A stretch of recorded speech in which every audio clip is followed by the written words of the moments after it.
بسم الله الرحمن الرحیم. د مرسته وکړې پیج درنو قدرمندو لیدونکو سلامونه او نیکې هیلې.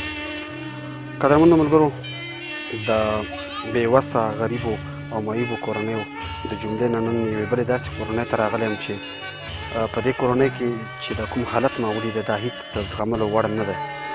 یو ډېر بد حالت په دې کورنۍ کې دی. په دې کورنۍ کې 3 ماشومان چې تاسو باندې ګورو، دوی سره د مرګیانو مرض دی، یو اوږده بیماري، د ژوند سره روانه بیماري چې د کور ټول وګړي نور تنګ کړي دي. څو څپېړې موږ ته زنګونه ووهل، دا دننه ورته راغلي وو. درنو ملګرو، ګونګیان هم دي، لیونیان هم دي او د مرګیانو مرض ورسره دی. ډېر په بد حالات کې دي. یو طرف ته د غربت سختې څپې او بل طرف ته دغسې اوږده مریضتیا، بیا په یو ماشوم نه، په 2 هم نه، په 3 واړو باندې. دغسې حالت نه دی الله رب العزت هر مسلمان وساتي. درنو ملګرو، موږ راغلي وو د دې ماشومانو د حال احوال نه مو خبروو او د دې په اړه باندې د دې کور د سرپرست سره خبرې کوو. که تاسو سره د دې کوم علاج وي که نه وي، کوم داسې مرسته مو د وسه کېږي، باید تاسو موږ سره په دې برخه کې جدي ګامونه پورته کړئ. درنو ملګرو، راځم او د دې په حال باندې د دغه ورور سره لنډې خبرې کوم. زما نوم دی نجید او چین ولسوالۍ یم او دلته ډکې سیمه کې پروت یم. بس دغه زما یوه خور ده او 2 مرونه دي.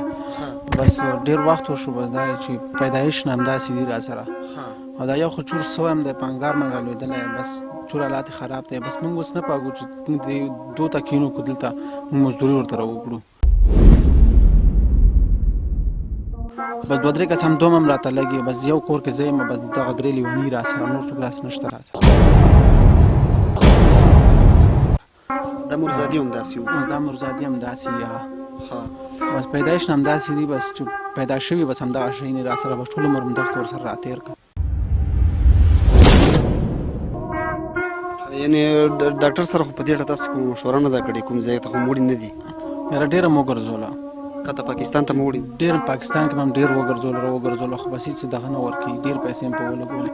خو بس نور موږ سره هم دومره نشته، بس دومره راوګرځي، بس ویې خورم او بس ویې څښم، نور نشته را سره. ګمن زه ولګوم، بس الله سرې ته مو پرېښي دي.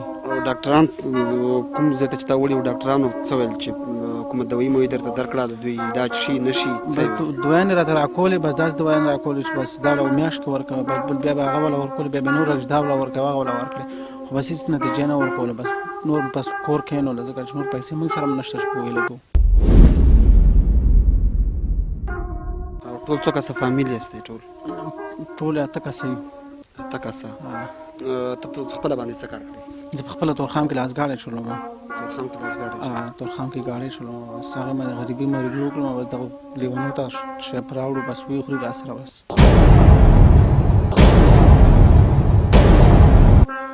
نور داسې شی نشته را سره، دومره زه ولګوم بس دا روغ شي را سره. نو بس که هر چا را سره مرسته وکړه په دې دغه کې، بس زه به ډېر خوشحاله یم. او بس دا ډاکټرانو له ویسم، هسپتال ته به یې ویسم، لیوني دي بس موږ ته راغاړي، ورته ناست دي. درنو ملګرو، هر څوک خپل کور ته سوچ وکړئ. د چا په کور کې چې یو معمولي مریض هم وي او دغسې ټول عمري مریض وي، څومره تکلیف په هغه باندې تېرېږي. او بیا دې ورور ته 3 داسې ماشومان، یوه یې خور او 2 یې دغه ورونه، چې هغوی 24 ساعته خدمت ته اړتیا لري او د دوی څارنې دپاره 2 نفر، 1 نفر په کور کې دوی ته حتما ناستی غواړي. او که پرېږدي نو مخکې تاسو د دې ورور خبرې واورېدې چې دغه یو ماشوم چې و دا رالوېدلی دی په خپل کور کې، په انګار باندې رالوېدلی، دغه بدن یې هم ټول سوی دی، نو پرېښودی هم نه شي او د کور نه هم دا چې لاسګاډی چلوي سهار وختي وځي، مزدورۍ ته ځي. نو دلته د دې د پالنې هم بیا څوک نه وي، زنانه هم د کور په نورو کارونو کې بوختې وي. نو په دغه برخه کې که ستاسې څه مرسته هم د وسه کېږي، که نغدي مرسته وي، که چېرته کوم دمګري چې ده ورته نه وي وړي هغه هم د وسه کېږي، که هر رنګه مرسته ستاسې د وسه کېږي، نو باید په دې کې را سره مرسته وکړئ او خپلې مرستې زموږ نه ونه سپموئ. تاسې بهرحال ګورئ دغه ماشومان 3 واړه په دغه یو کاټ کې د لاس نه تړلي وي. که چېرته دوی خوشې شي، دوی تښتي ځي، په خپله مخه باندې ځي، دا پته ورته نه لګېږي چې دا سیده لاره ده او که کمر ده. نو د دغه کور سره سړک هم یو څه نږدې دی، که څارنه یې ونه شي نو نږدې ده چې موټر یې هم ووهي. درنو ملګرو دغسې کورنۍ چې په دې باندې د الله تعالی یو امتحان دی نو موږ او تاسې باید د دې سره د زړه د خلاصه مرسته وکړو که هر رنګه وس مو کېږي د دې کورنۍ د ټلیفون شمیره هم تاسې ته وایم تاسې ورسره په خپله غږېدلی شئ او د دې د حل نه ځان خبرولی شئ 015 1 40 93 دغه د ټلیفون شمیره ده او په دې شمیره باندې هم کولی شئ چې د دې ورور سره اړیکه ونیسئ او که څه مرسته مو له وسه کېږي د دغسې کورنیو په هکله راسره جدي مرستې وکړئ ډېره زیاته مننه